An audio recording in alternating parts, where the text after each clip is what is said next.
Now, ANC staffers downed tools on Thursday after not receiving their July and August salaries because of the party's financial woes. The party started failing to pay salaries in May when SARS garnished its allowances from the IEC. The ANC has been experiencing a crash crunch recently and is yet to settle a 80 million rand SARS tax bill. ANC spokesperson Pula Mabe held a press briefing on the same day of the strike action where he stressed that the party is attending to staff salaries. The body representing ANC employees says the party's failure to listen to their demands could cost it ahead of the local government elections. Joining us now is ANC staff representative Mvusi Mdlala. Very good morning to you. Thank you so much for your time. You held a media briefing on Friday explaining that you've had enough as staff at the ANC of empty promises. Tell us more. Good morning to Mpo and the newsroom viewers. As a staff of the ANC, it has dawned on us that our challenges that we are facing as staff are not receiving attention from our leadership. We want our issues to be on the agenda, not just be on the agenda. We want them to be number one on the agenda. The issue of our salaries, the issue of our provident fund, the issue of those who are working in the ANC for more than 18 months on a temporary basis to be deemed permanent. We want that issue, those issues to be priority on the agenda. The ANC must convene a special ANC meeting to discuss how to resolve. Because as staff of the ANC, we are not getting joy for downing tools, because ours is to contribute for the ANC to be better organization. If we want to contribute to ANC to have a resounding victory in the forthcoming local government elections. And we want to do that being happy, being our issues attended to. Thank you. You speak about wanting to contribute to the ANC having resounding victory come election time, but as matters stand, we know that there are many loopholes ahead of that process taking place.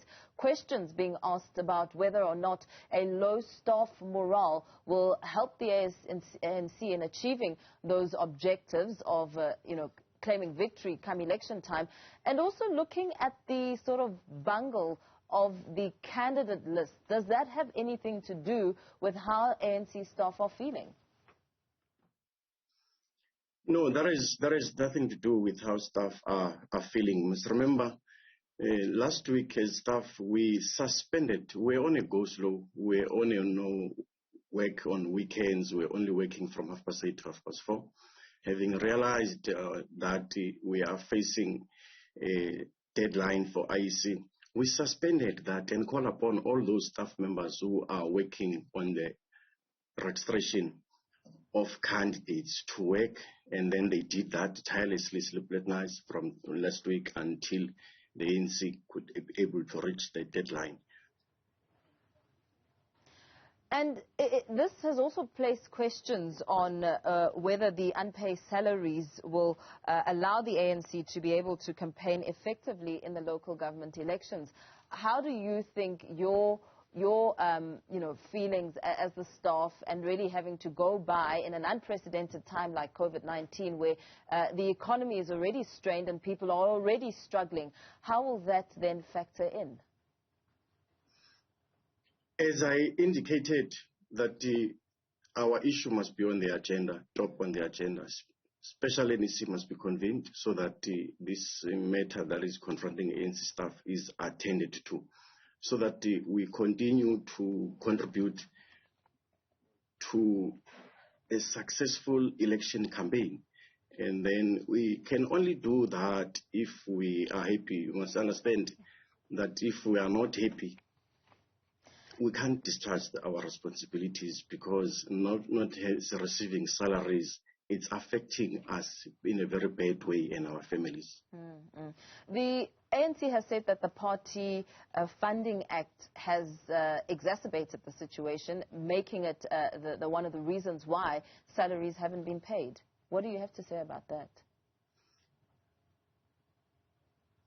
The Party Funding Act only came into effect on the 1st of April this year. we have been having these problems even before that. Hence, when we picketed on the 15th of June in our memorandum, we stated very clear that the problems that are faced by the ANC, amongst others, is financial mismanagement. Because as from November 2018, our Provident Fund have not been paid. Although the money is deducted from us, there was no Party Funding Act then. We have not received salary increment since 2018. There was no Party Funding Act then. And then, therefore, we don't buy the story that the Party Funding Act, yes, it has contributed, but we had these problems before.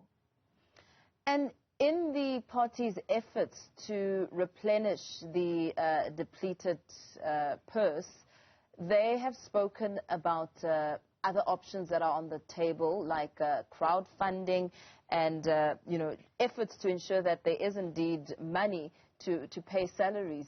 I want to just get your reaction on that, and also perhaps expand a little bit more when you speak about the challenges that staff members at the ANC have experienced going on 3 months without being paid. Going on 3 months without being paid has affected our staff very badly. You must remember that our staff have to put food on the table for their families. Currently, they can't do that. They have to take their children to school. Currently, they can't do that because they can't pay for transport. Others must pay the rent. They are being evicted by those landlords who are not understanding, because the letters that you are receiving are not convincing, because there's no date when you are going to be paid. And also, our credit record is being affected in a very bad way, because continuously when the creditors go to your account and find that there is no money, also your credit record is being affected. And when that money also comes, because there are interest that we will incur if we are not meeting obligation, and then that is very bad for us. And what do you make of the party's solutions, saying that they're going to find other ways of getting money, like crowdfunding? We welcome that, as long as it's going to be money going to be used to address the challenges. Welcome that crowdfunding, because what is good about it also is that there will be proper accountability about the money that the members of the ANC and supporters are contributing.